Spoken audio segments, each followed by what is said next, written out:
Dave Hughes here, and joining us on the telephonic device, Mississippi's insurance commissioner, state fire marshal. I'm pretty sure he sweeps up at the Capitol on alternate Thursdays. The man does everything, Mike Chaney.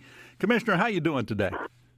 I'm doing good. I'm still on an elevator about to get off on the 10th floor in the Woolfolk. I've been out working this morning out at the State Fire Academy. We've got 75 MEMA people moving in to the new dormitory that we just finished checking off yesterday.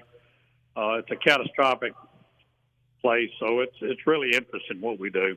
Well, and it's great that we had the ability to do it, and we had somebody that could pull this together, because what happened up in the Delta is an all-hands-on-deck kind of event for the state of Mississippi. It doesn't really get much worse than that, does it? It really doesn't. You know, we've been through a lot of tornadoes in our state, Dave, and I've lived through a lot of them just simply because of the job and how long I've been in as your insurance commissioner, almost 16 years now. And it's a never-ending battle to learn what to do to take care of our citizens.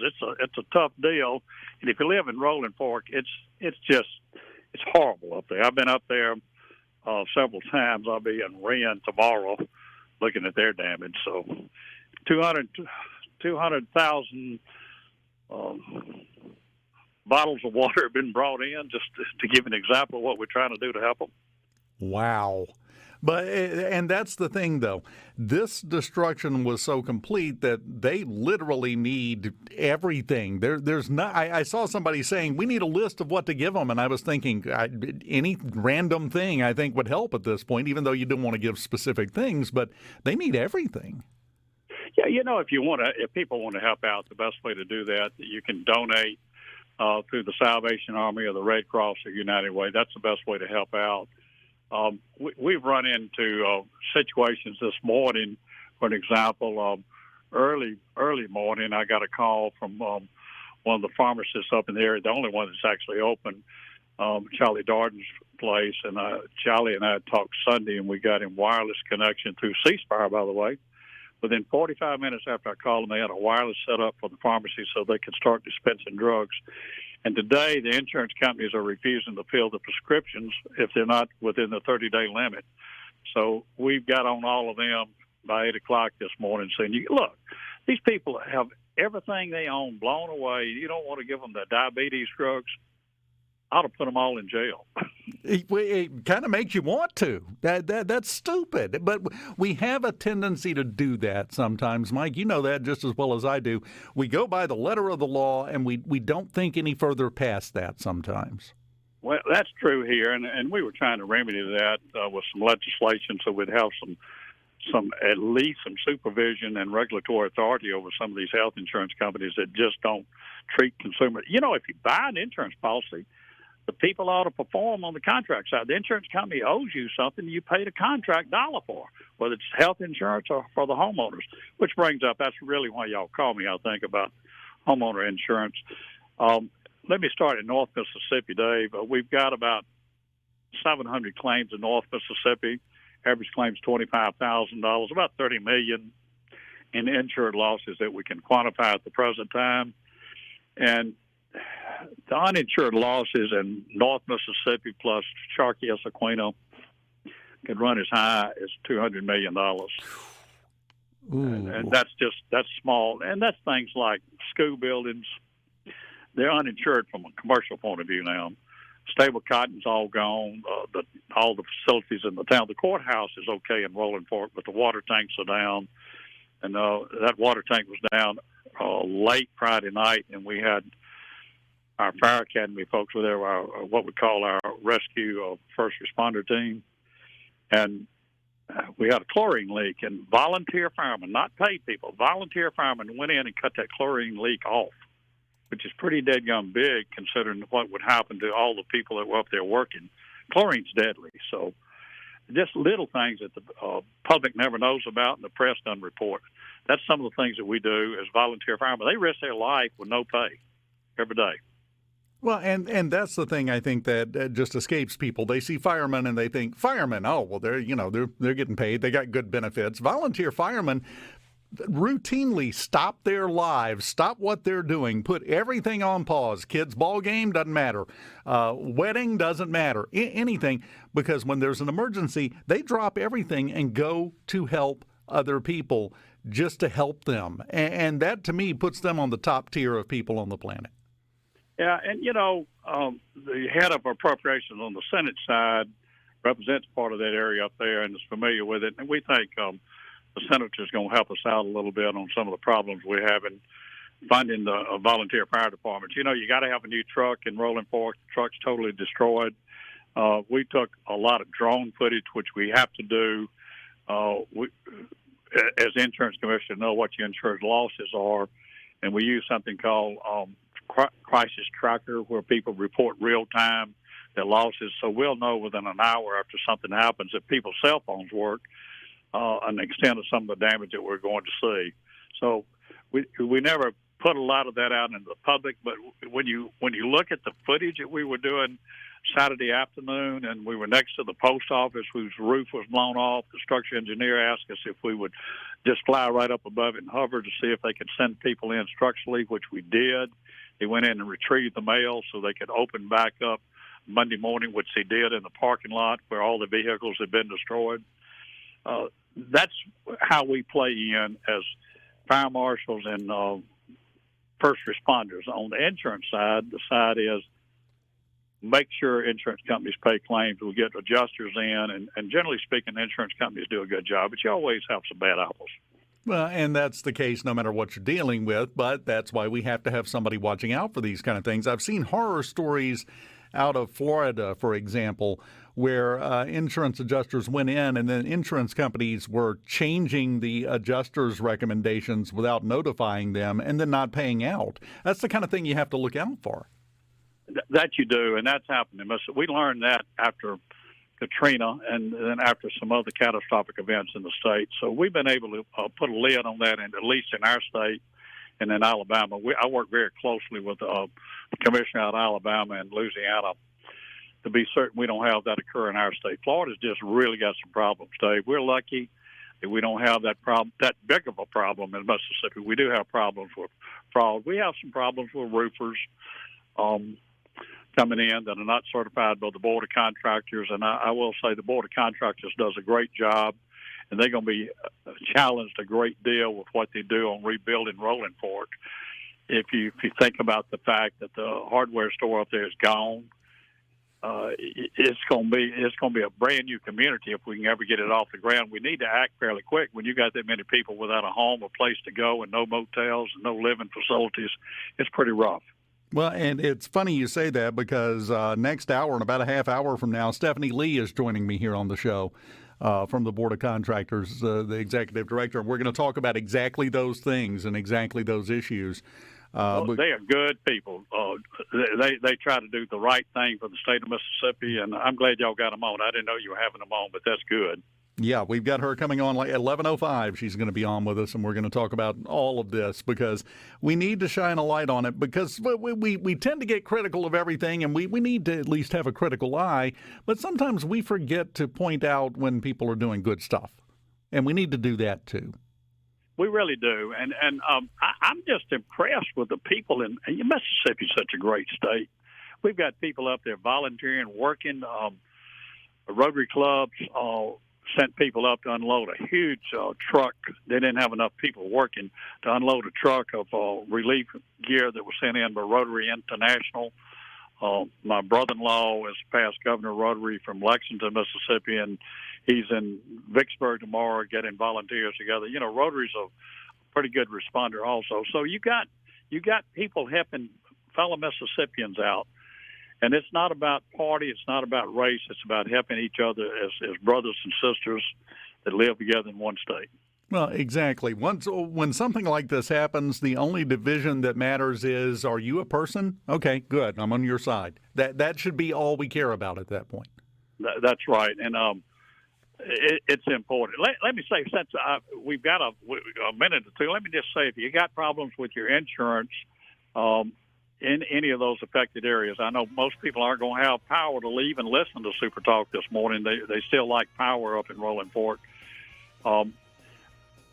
I would say very quickly, take a lot of photographs of your damage. If you have insurance, if you don't, you can call the Mississippi Insurance Department, and as a courtesy, we'll help you find relief through FEMA and MEMA, and you can call us at 1-800-562-2957. That's a pretty well-known number at SuperTalk and around the state. And we have a whole host of volunteers that are helping out to try to figure out what we can do to help you if you don't have insurance and where do you go for housing. And we'll redirect you basically to MEMA. We're doing that up in North Mississippi. Commissioner, I'm going to have to stop you for a second because it's about to take over for the break. Can you hang on through the break and we'll finish this? Sure, be happy to. Commissioner Mike Chaney rejoins us next. Keep it here. And on the phone with us, Mississippi Insurance Commissioner and State Fire Marshal Mike Chaney. And I'm sorry I had to interrupt you, Mike, but the break doesn't give me a choice. It just takes over. And I wanted you to finish that because you were talking about some very important things about how people in the Delta need to go about getting the help that they need.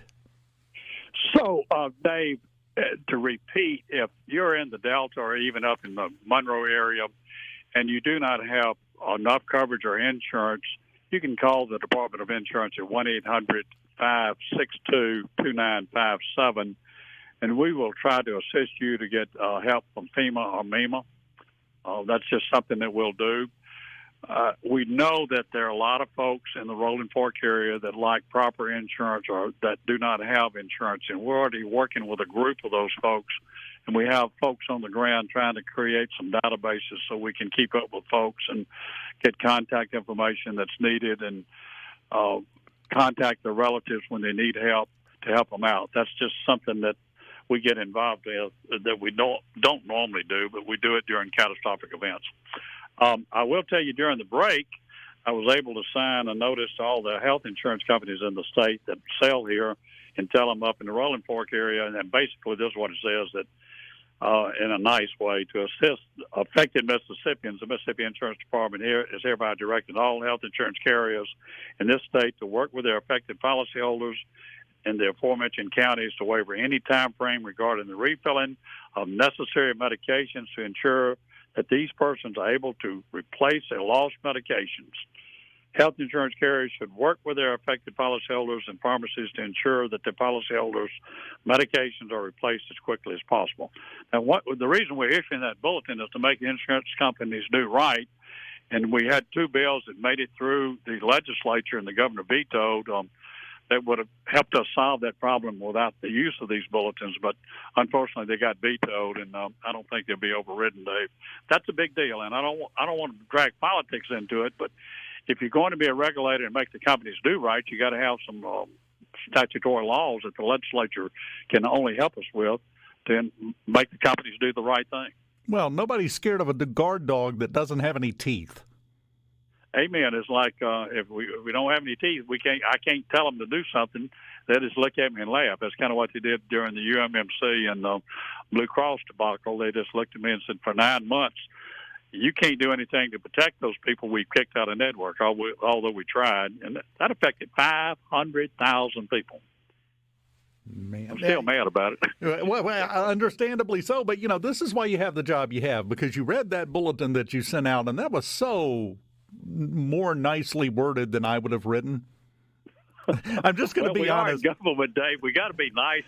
Hopefully, they'll listen to us. And yeah, the politicians aren't going to be happy about what I said, but it is what it is. That's our job. We're elected as officials to take care of the citizens of this state. We're not trying to be authoritarian in what we do. We're just trying to make people follow the law and help out the citizens of the state, especially on the insurance side. Well, there's one other thing I want to ask you about while I've got you that kind of ties into this. There's something coming up Friday. There's a deadline that I still think a lot of people aren't really aware of what's going to happen Friday when this kicks into place regarding Medicaid. Medicaid, I'm glad you brought that up because we're probably going to have 100 to 150,000 people come off of Medicaid during the next year. As the COVID issues, go away and the laws go away and the Biden's orders go away, those people that were put on Medicaid due to COVID and the environment that existed during COVID will probably come off. Let me tell you what we've been doing at the insurance department to try to help those folks that have come off of Medicaid. We're putting them back on the private policies and the ACA. We're working with 2 major carriers, and they've been really good to work with to figure out how we can have lower-cost policies to take care of those people that are coming off. Most of them make just marginal income from 100% of property up to about 150% of property, and that's less than $20,000 basically a year. So we can get them a policy with some credits and that will help them out. And then you got to consider the other part of this, Dave, that in Rolling Fork you don't have anywhere to go. We got 2 portable hospitals up there, and the hospital's damaged, so we've got all kind of issues with trying to have health care available in that area. So one of the health insurance carriers that's due to the state, Molina, sent a portable hospital in to complement the one we have at the Armory up in Rolling Fork. And we're getting people that have insurance, any insurance covered up there at that facility. So we're doing what we got to do to protect the citizens and the people that are coming off of Medicaid. We will be able to try to move some of those folks over to commercial insurance. They're going to have to pay a little money, but it won't be some of the drastic changes that we see when you go from $0 to $750 a month. They can't afford that. But it'll be a fairly cheap policy. No, it's going to be a sticker shock no matter what the amount is, especially if they don't know it's coming. And that's why I wanted to bring it up and get it to as broad a platform as possible, because there are plenty of people who had no idea about this, that it's about to roll out, basically, and people are coming off of the Medicaid rolls. And I think it's going to catch some people by surprise.